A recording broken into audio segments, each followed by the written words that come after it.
சீப்பாக கிடைக்கும் போதே நம்ம தக்காளி தொக்கு செஞ்சு வச்சுக்கிட்டோம்னாக்க நமக்கு வந்து டிஃபன் வெரைட்டிஸுக்கு தொட்டு சாப்பிட ஈஸியாக இருக்கும். ரைஸோட கூட சாப்பிடலாம். நான் இன்றைக்கி no onion no garlic version try பண்ணியிருக்கேன். இது தக்காளி தொக்கு பண்ணுறதுக்கு ஒரு பவுடர் ஒன்று ரெடி பண்ணணும்.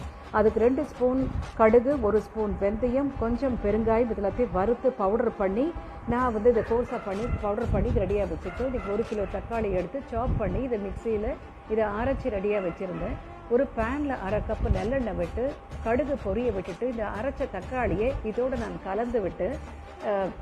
கலந்துட்டு மொத்தமாக சேர்ந்து வந்து இதை சுருளை கலரணும். வைக்க அதுக்கு ஸ்லோ ஃப்ளேமில் இதை மூடி போட்டு இதை குக் பண்ணாக்க இது நல்லா அந்த தக்காளி நல்லா குக் ஆகும்.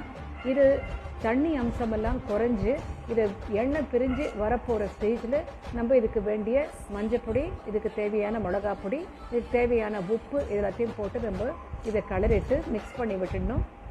அதோடு வந்து நம்ம ஏற்கனவே பண்ணி வச்சுருக்கிற அந்த கடுகு, வெந்தயம், அந்த பெருங்காயம் பொடியும் இதை சேர்த்து இதெல்லாம் சுருளை கலரி நம்ம வதக்கி வச்சுட்டோம்னாக்க நமக்கு